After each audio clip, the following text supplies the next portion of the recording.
ወይዘሮ እመቤትና አቶ ለማ ሬሳውን እየጣሉ እያለ እጅ ከፍንጅ ተይዘዋል። ሰላም ሰላም፣ ጤና ይስጥልኝ ውድ ቤተሰቦቼ፣ ቀጣዩን ይዤ ቀርብ ያለው እስከ መጨረሻ እንድትከታተሉ በአክብሮት ጋበዝኳችሁ። እንግዲህ በባለፈው ክፍል ላይ እንደምታስታውሱት እመቤት እንግዲህ ሳራን ገላታለች። ቤት ላይ ደግሞ የቤት ዝግጅት እየተዘጋጀ ነበረ። ቤት ዲኮርም የምሰራ መታ ነበረ።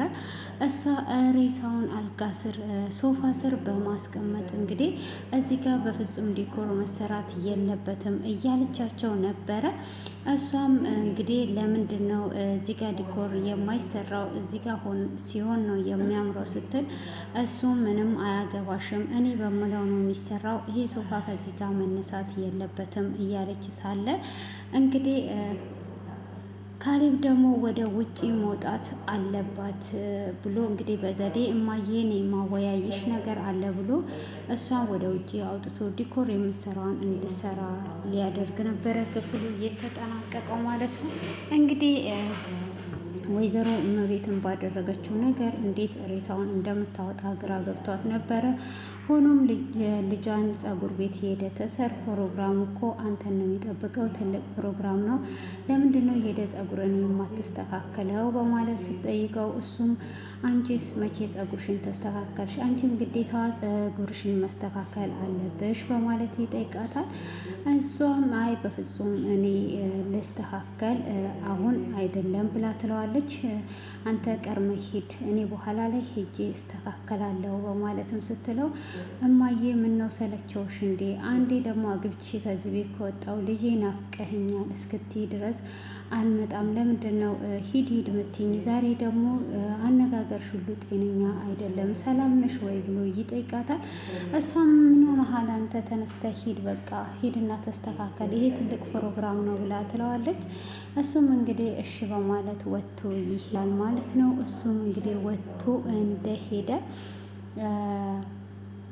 እሷም ምን ማድረግ አለብኝ በማለት እንግዲህ ሴናንም ከቤት እንድትወጣ ታደርጋታለች። ምንድን ነው እስካሁን ድረስ እየሰራሽ ያለሽው? አሁን ሱቅ ልልክሽ ነው ብላ ትላታለች። የት ነው የምልክኝ እትዬ ብላ ስትላት፣ ሽንኩርት ገዝተሽ እንድትመጪ እፈልጋለሁ ብላ ስትላትም፣ ሽንኩርት እኮ ቤት አለ ምን ያደርጋል፣ ጭራሽ እኔ ልታዥኝ ነው እኔ ይዘዥኝ በማለትም ትላታለች። እሷም እሺ በቃ እትዬ ስጪኝ ሄጄ እገዛለሁ በማለት ሱቁም ርቅ ስለነበረ ትልካታለች ማለት ነው። እንግዲህ እሷንም ልጇንም ከላከች በኋላ ወደ ለማ ጋር ትገባለች። እሱም ጋም ከገባች በኋላ እንግዲህ እንዴት ነው በር ሳታንኳኪ የምትገቢው? እንግዲህ ለፕሮግራሙም አልተዘጋጀሽም፣ ምን ሆነሻል? ነው ፈዘሽ ምናምን ይላታል። ችግር ተፈጥሯል ብላ ትለዋለች። የምን ችግር ነው ደግሞ የተፈጠረው ብሎ ሲላትም፣ ሳራ የለችም። ካዳ የት ሄደች ሳራ ብሎ ሲላትም፣ ሳራ የለችም እኔ ብቻ ነኝ የማውቀው ብላ ትላለች። ምንድን ነው አንቺ ብቻ የምታውቂው ነገር ንገሪኝ ብሎ ይላታል። እንግዲህ ሳራ ሞታለች ብላ ትላለች። እንግዲህ ምንም ማድረግ አንችልም፣ ምን አይነት አገጣጥሞች ነው ደስታችንን ወደ ሀዘን የቀየረው ብሎ ይደነግጣል ማለት ነው። እሱንም አቶ በላይ ተረጋጋና ስማኝ፣ እኔ ብቻ ነኝ መሞቷን የማውቀው ነው። ካዲያ አንቺ ብቻ እንዴት ልታውቂ ቻልሽ? የት አለ ሄኖክ? ልደውልልህ? እንዳትደውል እኔ ብቻ ነኝ የማውቀው፣ አንድ ጊዜ አዳምጠኝ ትለዋለች። ምን ሆንሻል አንቺ ሴትዮ ዛሬ በማለትም ይጠይቃታል።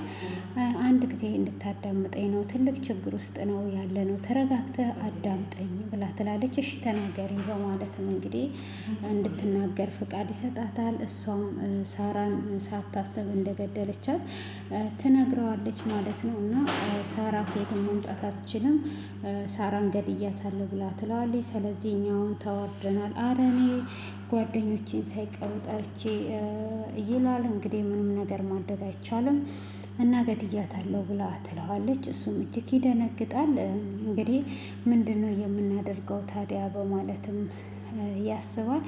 ሬሳውስ የት ነው በማለት ሲጠይቃ፣ ሶፋ ስር አስቀምጨዋለሁ እና ከኔ ውጪ ማንም የሚያውቅ ሰው የለም በማለት እንግዲህ ትመልስለታለች። እሱም እንዴት ነው አንቺ በምን አይነት ጭካኔ እንደዚህ ልታደርግ የቻልሹ ብሎ ሲላትም፣ ኧረ እኔ ልበት ነው የተከሰተው ብላ ትለዋለች። እሱም እንግዲህ ይህንን ነገር እንዴት ነው ካዲያ የምናደርገው? አሁን ልጃችንስ ምንድን ነው የሚሆነው? እንዴት ነው የምናደርገው ሬሳውንስ ብሎ ይላታል። ስለዚህ ቶሎ ብለን ሀሳብ እንፍጠር። አሁን አንተ ከመደንገጥ ቶሎ ብለን የሆነ ነገር እናድርግ። ልጅቷንም ሩቅ ሰፈር ነው የላኳ ሽንኩርት ግዢ ብዬ፣ እሱንም ደግሞ ጸጉርን ተቆረጥ ብዬዋለሁ። ስለዚህ ማንም ሊመጣ አይችልም። ቶሎ ብለን የሆነ ነገር ማድረግ አለብን ብላ ትለዋለች። እሱም እንግዲህ እሺ ካዲያ ምን እናድርግ? ቆይ እስቲ ለጠበቃ ልደውል ብሎ ይላታል። እሷም ሰው ባይማ ጥሩ ነው፣ ማንም ያየኝ ሰው የለም ትላለች። ሴና ግን አይቷት ነበረ እና ማንም ያየ ሰው የለም። ስለዚህ አንተ ለማንም አትደውል ስትል እንዴት እናደርጋለን? ግዴታ ለሱ መደወል አለብን ብሎ ይላታል። እሱም እንግዲህ ሲደውልለት ታውቃለህ፣ እኔ የሚሳኔ ነገር ምንም የለም ምንድን ነው እሱ ብሎ ሲለው እንግዲህ እንዴትም ብሎ ሚስቱ ሳራን እንደገደለች እና ፕሮግራሙ የዛሬው ማታ ልጅቷ እንደሞተች ይነግረዋል። እሱም ይህ ቀላል ነገር ነው፣ ችግር የለውም፣ በቃ እናንተ ሬሳውን መኪና ውስጥ አስገቡ፣ ማታ እንደሚሆነው እናደርጋለን ብሎ ይለዋል። እንግዲህ ሄኖክም እጅግ ተጨንቆ ይገኛል ማለት ነው። ሄኖክም ጸጉር ቤት ሳይሆን ሻይ ቤት ሄዶ ወንድሙንና ዲኮር የምታደርገዋን ጠርቷት ነበረ። እሱም እጅግ እንደተጨነቀ እየነገራቸው ነበረ። እና ሳሪ የት እንደገባች አጥቻታለሁ፣ ስልኳ አይሰራም፣ ቤተሰቦቿ እየፈለጓት ነው፣ እኔ እሷን አጥቼ መኖር አልችልም፣ እኔ ጠዋት ወይም ጸጉር ቤት ወይም ቢዚ ሆና ነው ብዬ ነበረ፣ ግን እስካሁን ፍንጩ የተገኘ ነገር የለም፣ ብዙ ቦታ ደውያለሁ ብሎ ይላል። እንግዲህ ዲኮር የምታደርገው እያጽናናችው ወንድሙም አይዞ ምንም ችግር የለውም ትገኛለች፣ የት ትሄዳለች ብሎ ይለዋል። እሱም እንግዲህ ግራ እየገባው ብዙ ነገርን እያሰበ ነበረ። ሆኖም እስቲ ድጋሚ ወደ እናቷ ጋር ደውል፣ የእናቷን ስልክ ቁጥር ምታክ ከሆነ ትለዋለች። እሱም ወደ እናትየው ሲደውል እናትየውም ኧረ እኛ የገባችበት ያወቅን ነገር የለም እንግዲህ እየፈለግናት ነው ብላ ትለዋለች። እንግዲህ እሱም እንደዛ በማለቱ ወዲህ ወደዛም በጣም እጅግ እየፈለጓት ይገኛሉ። ሆኖም እንግዲህ ሊያገኟት የቻሉበት የለም።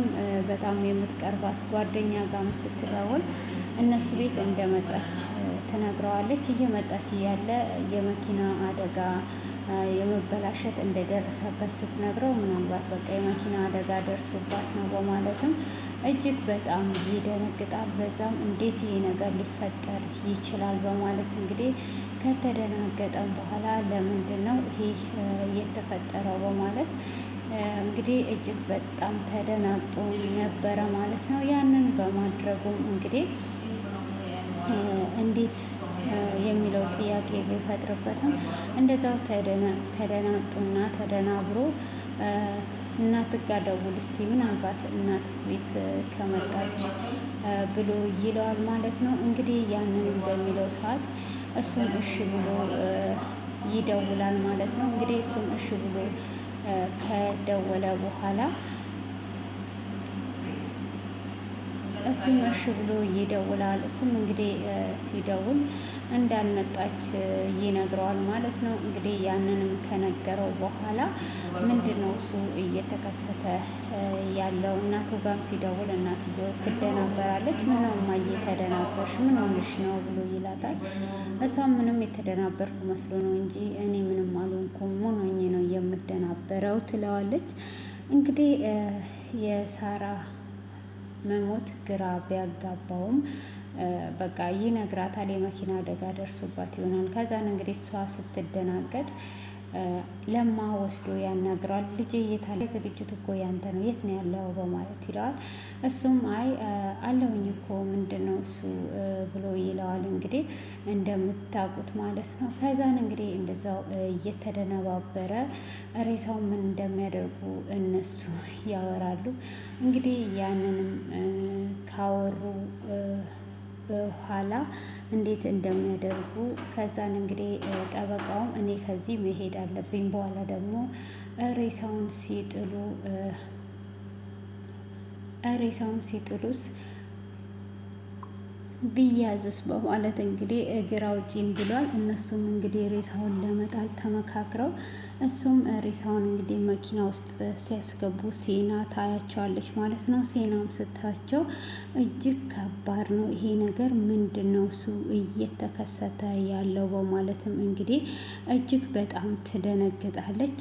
አሁን ከዚህ እግር አውጪ ነው ማለት ያለብኝ እነሱ ምን እያሰቡና ምን እየፈጠሩ እንዳለ ካሰብኳቸው በላይ እጅግ ከባድ ሰዎች ናቸው እያለች ነው። እሷም እንግዲህ ያላሰበችውን ነገር ውስጥ ገብታለች።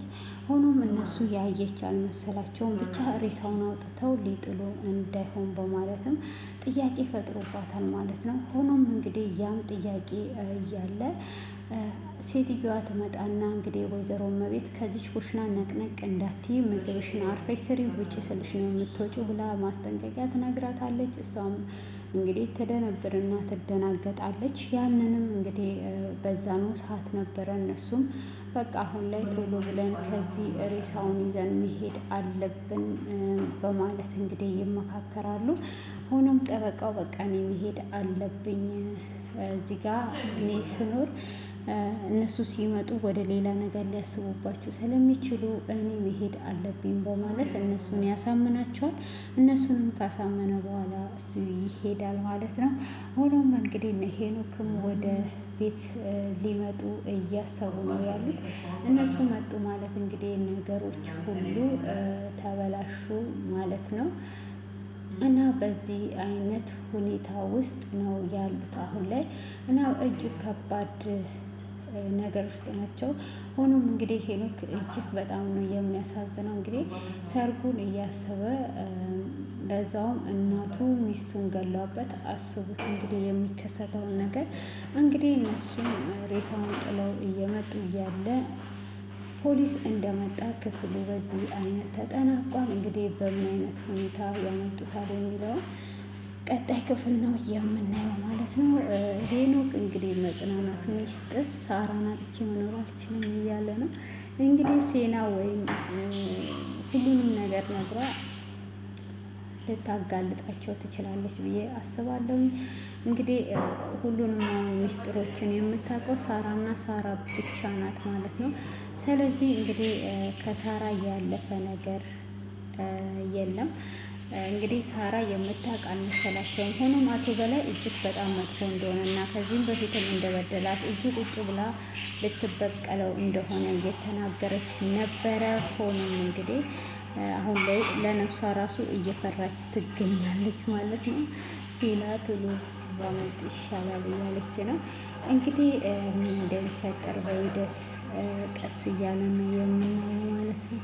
ለዛሬ ይህንን ይመስላል። ለዚህ ቤት አዲስ የሆናችሁ ላይክ ሰብስክራይብ አድርጉ፣ አበረታቱኝ። ቢያንስ ሰብስክራይብ እንኳን ባታደርጉት ላይኳን ላይክ እያደረጋችሁ እንግዲህ እኔ እህታችሁን አበረታቱኝ እላችኋለሁ። የኔ እርግቦች፣ የኔ ቆንጆዎች፣ ውድ ሀገሬ ልጆችና ይህንን ይመስላል እላችኋለሁ። ስለነበረን ቆይታ ከልብ አመሰግናለሁ። አረሳችሁትማ አላችሁ እንግዲህ እዚህ ላይ ዘና ፈታ እንደምትለው እርግጠኛ ነኝ። ባይ ባይ።